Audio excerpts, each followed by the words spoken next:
So I really am at the mercy of what the director's vision is for the American version of the show. As far as watching it, I'll use it for reference for timing more than anything else, and for the original intent of the writers, and because I did do some writing adaptation for anime, I'm sensitive to that sort of thing. So my take is really to do what's best for the story. So if that means to mimic what the original Japanese guy did, then I will do that. If not, then I'll try to put a little more flavor on it. So that's the bottom line, is really to do what's best for the story.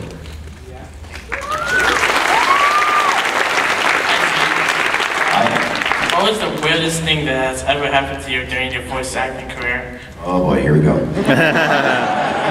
There have been so many, oh my God. Well, this isn't really weird, but this happened a couple of weeks ago, and I'm surprised it didn't happen before that, but I was voicing Wolverine for a game, for an upcoming game, which I cannot tell you what that was. But like I said, I'm very physical in the booth, and when I'm doing the claw strikes, I actually do swing my arms. I keep my head perfectly still, but the arms are going like crazy. Well, I caught the flesh between two of my fingers on the metal edge of the stand, and I knocked it all the way across the room. This thing is a heavy steel stand with a big metal base on it. I knocked it all the way across the room. I didn't even feel it, and it came about that close to going right through a glass door, a double glass door, and that would have been a terrible mess if that had happened. But I was just so surprised that I didn't cut myself, or maybe I did and I healed really fast, I don't know. The other thing that I would say is weird, this is the weird one. When I was doing a lot of anime back in the old days, I was at a studio called Magnitude 8, and they had this, where we did a lot of the really great shows back then with LA Hero and those guys. I don't even remember what the show was, but we were doing a Walla group, which is background voices, filling in like, action scenes and things. And we had this little tiny booth that's about the size of a large refrigerator. It will comfortably fit one, maybe two people if they're small. We had 5 people in this booth. And we had 4 guys and a girl. And we're in the middle of the scene, and it's some crowd scene or something, and we're all supposed to be screaming, and I'm doing like a voice of an old man. We have to mix it up and do different voices for this thing, so I'm going, ah! And all of a sudden I feel this finger go up my butt. So my performance went from To make matters worse, this little booth had a glass door on the front of it, where we could see our music stand that had the dialogue. I coughed up a big glob of loogie, and that was stuck on there dripping down funny.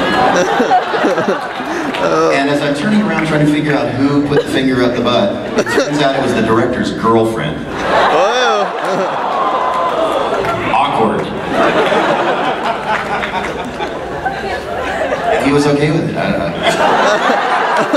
I think it was him. You'll never know. His name is Kevin Seymour. Don't tell anyone. Hey Steve. Hi. My question is, as an actor, what do you try to? What's the biggest lesson that you've learned doing small parts? The parts that sometimes it takes a moment for us fans to even realize that you are doing. Well, as an actor, what do you try to take away from that? And also, how was being the announcer for Hudball?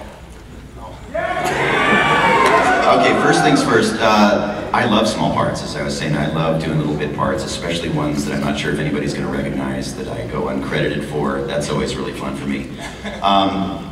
All of us do that, and I think I enjoy it more than most actors, and maybe because I've gotten to do some of the bigger roles too, and some actors haven't gotten to do as many big roles, so they may not like them as much as I do. It's work. I mean, you're coming in there and you're usually doing the stuff that the guys with the lead roles either don't have time to do or don't want to do, because it usually involves screaming and dying or something like that. In fact, Vic Mignogna wrote a song called Soldier A.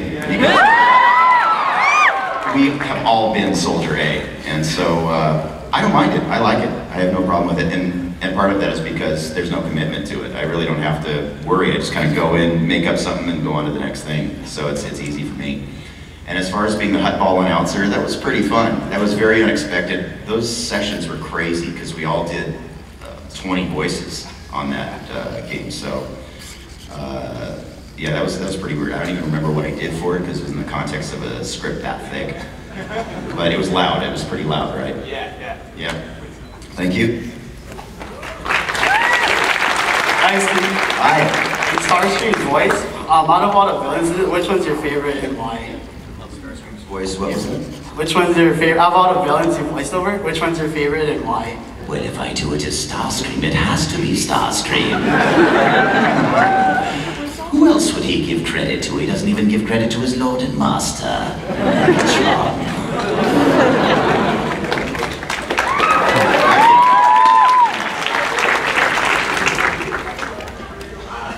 Buenas, Steve, from Spain. Just want to say, as an excellent voice actor, I really appreciate your talent. What I really wanted to ask you was, outside of being a terrific voice actor, what other types of roles have you thought of doing, like directing, animation, anything like that? I don't really care to do anything else. I directed one thing a long time ago. I don't even remember what it was called. It was a live action thing where it was such a low budget. One of my friends asked me to come in and help him out with this thing. And it was this female superhero, and I had to do all the male voices. I brought in two of my friends to do it, Bridget Hoffman and Leah Sargent came in to help me with this show, and they did all the female voices in the thing. It was a martial arts type film. And we couldn't get paid for the thing.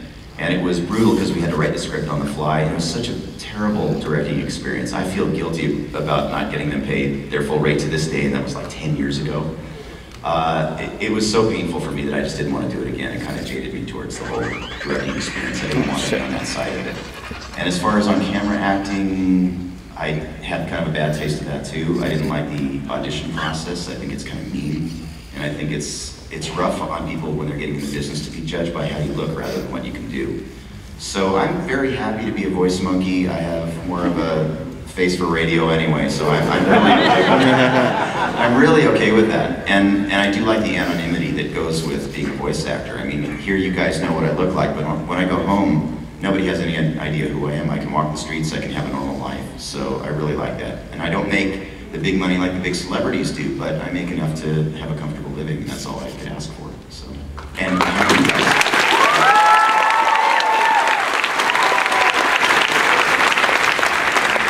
Hi, Steve. hi.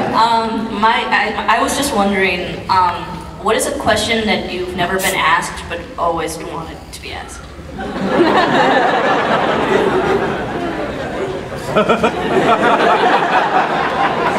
No, Frank already asked that one.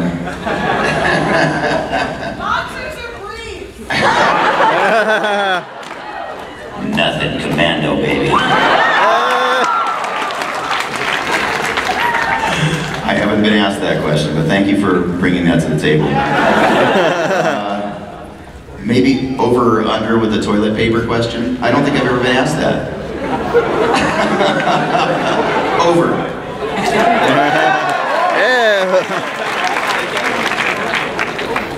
Hi, Steve. Hi. My question for you is, when you play as Grunt in Mass Effect 2, how much fun did you have playing as him? It's fun to be a Krogan. That was a really interesting role for me. There was so much explanation necessary for me to do that character because the script was gigantic and I had no idea what was going on. But for me to fully understand the character, I relied very heavily on my director, Ginny McSwain, to explain how much of a new entity he was in the world, coming from a test tube and having to learn about everything, I mean, basically. So it was a very interesting experience to embody this gigantic hulk of a beast with killing instinct that had really the sensibilities of like a child.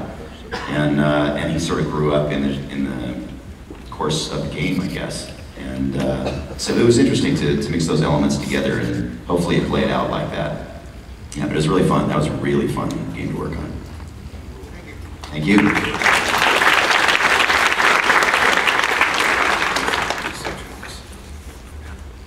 Hello, Steve. Hello. I was just wondering if you could tell a couple jokes that I've written down in Amon's voice.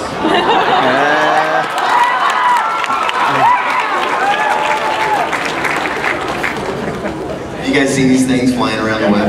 Yes.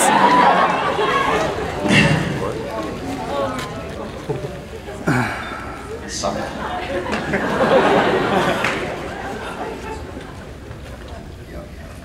my good glasses on for this. I have trifocals, so I'm not wearing the right ones. Okay. I heard that Sokka was into larger women. I mean, have you ever seen his old girlfriend? She is the size of the moon.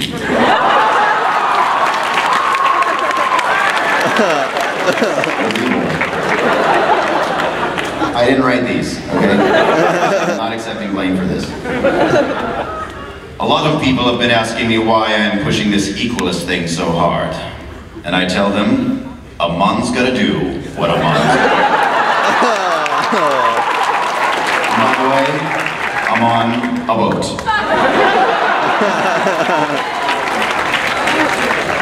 That was awful. Wow. Hi, Steve. Hi. I wanted to ask, with all these people here, like we're here pretty much worshiping you on Sunday. What keeps you?